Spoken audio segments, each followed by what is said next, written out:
Friends, I hope you all are well in home. Today we continue our chapter Nationalism in India, the Rowlatt Act.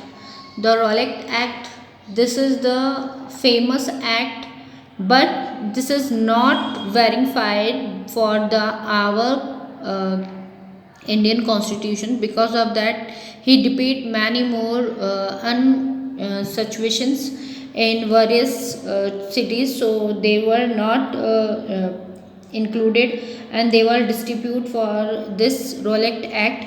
And Mahatma Gandhi will be do some other purpose for this act, so we have to read this.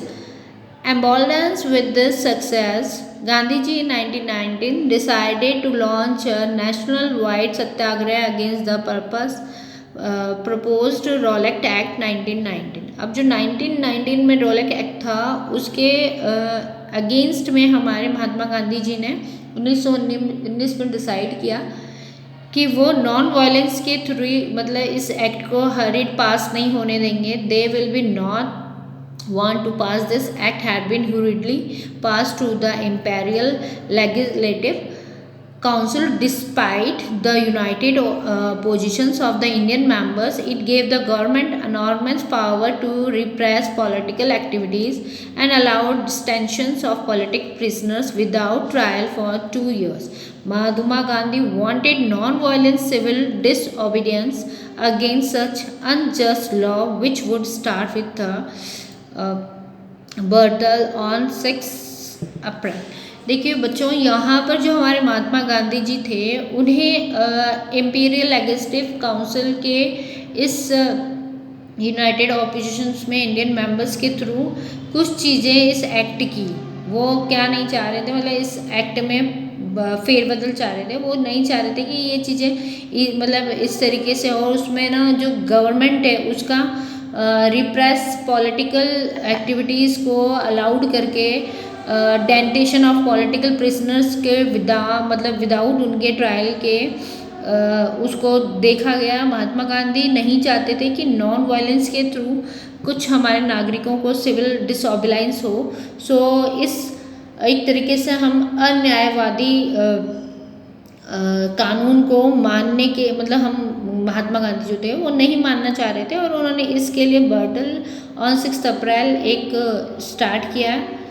Rallies were organise various cities. Workers went on strike in railway workshop. Shops close down alarmed by the popular upsurge and scared the lines of communication such as railways and telegraph would be disputed. The British administration decided to clamp down on nationalists.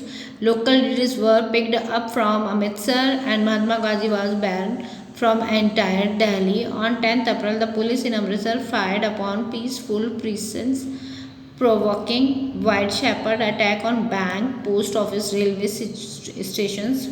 Marital laws was imposed and General Dyer took command.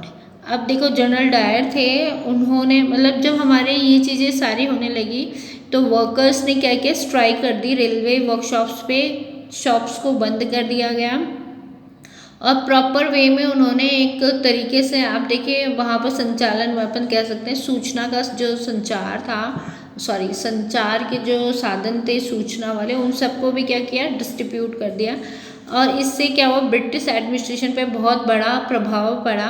और उन्होंने क्या किया, local leaders को अमृतसर के अंदर महात्मा गांधी को एक तरीके से दिल्ली और इधर जाने के लिए बैन कर दिया गया. ऑन 10 अप्रैल जो अमृतसर था, अमृतसर के अंदर एक बहुत बड़ा, आपने जलियांवाला कांड सुना होगा, उसमें जो जनरल डायर था उनकी कमांड में बहुत बड़ा जलियांवाला कांड हुआ.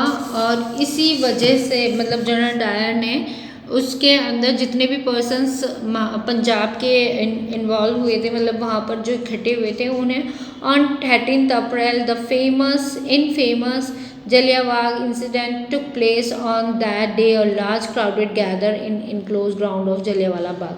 अब जलियांवाला बाग में बहुत सारे लोग इकट्ठे हुए थे ब्रिटिशर्स के इस तरीके के काम को रोकने के लिए, मतलब एक तरीके से उनके अगेंस्ट सब इकट्ठे हुए थे. Other had come to attend the annual Baisakhi fair. Being from outside the city, many villagers were unaware of the marital law that had been imposed.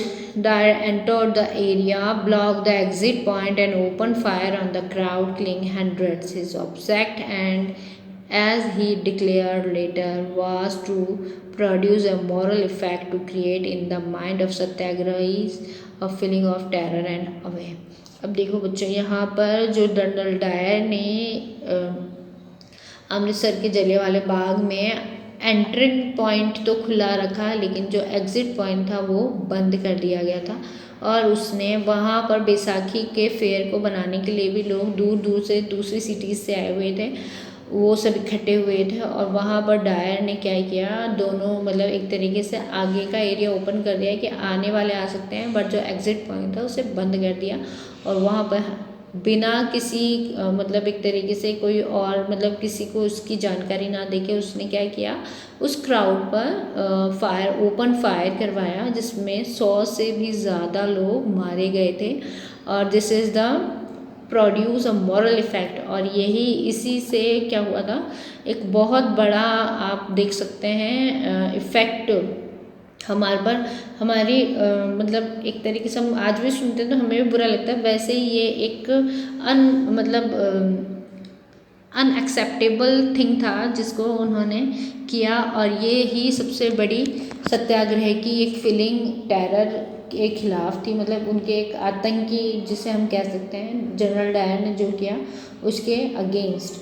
As the news of Jallianwala separate crowd took to the streets in many North Indian towns, there was strike, clash with the police, and attack on government building. The government response with the brutal repressions, seeking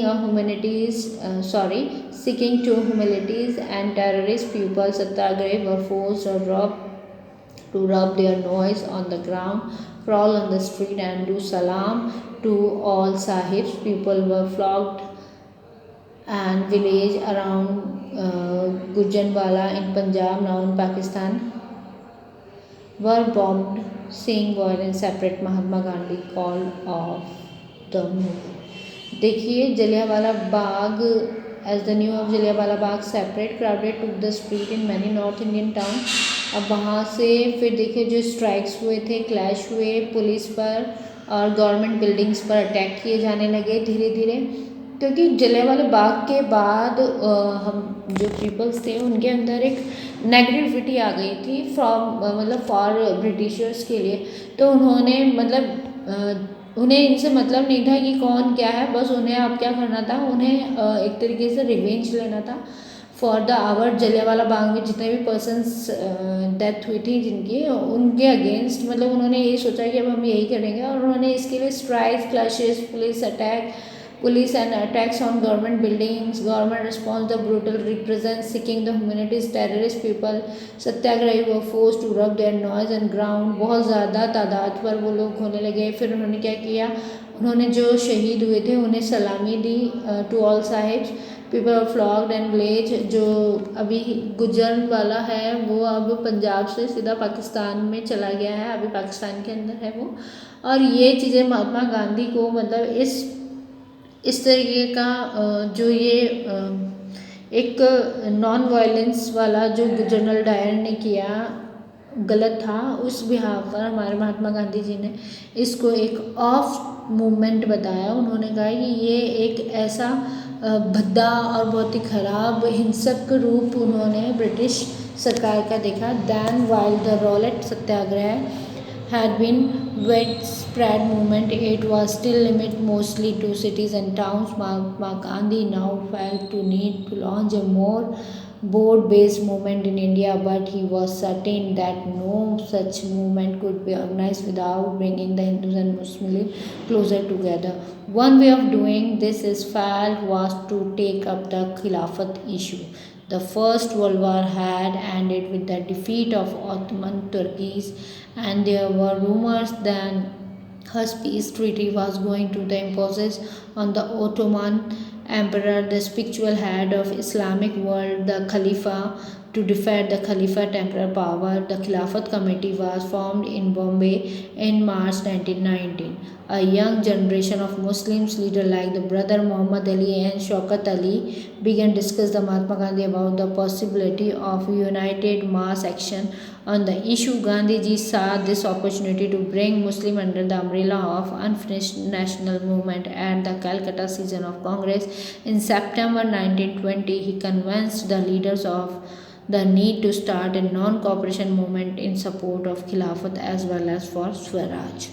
देखिए बच्चों, ये पहले तक हिंदू मुसलमानों का कोई एक distribution नहीं था, किसी तरह का डिस्ट्रीब्यूट नहीं था उनके अंदर।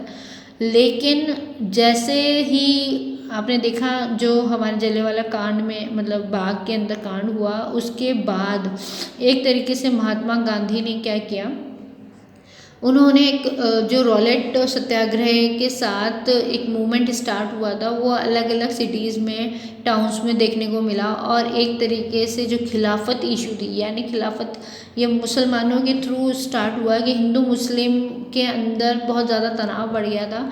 और ये एक तरीके से मतलब हम देख सकते हैं spiritual head of Islamic world की स्टार्टिंग थी। और इसके लिए मार्च 1919 में बॉम्बे में खिलाफत कमेटी बनी।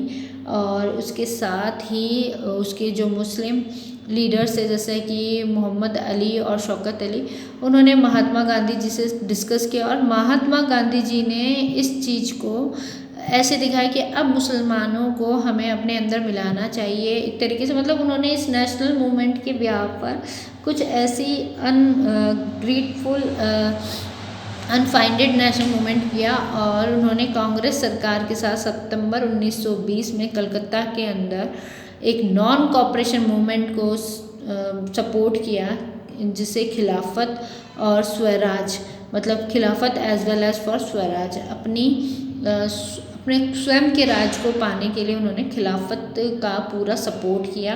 और यहीं से स्टार्ट हुई थी हमारे हिंदू और मुस्लिम जैसी कुछ जो हमारी कॉम्स हैं उनके बिहाफ पर, ठीक है। हिंदू मुस्लिमों का एक तरीके से डिस्ट्रीब्यूट होना शुरू हुआ था। और इसी के रिगार्डिंग उन्होंने काफ़ी चीज़ें इसमें देखने को हमें मिली, ठीक है। So that's all today. If anything else you have to say next video, okay. That's all today. Thank you everyone.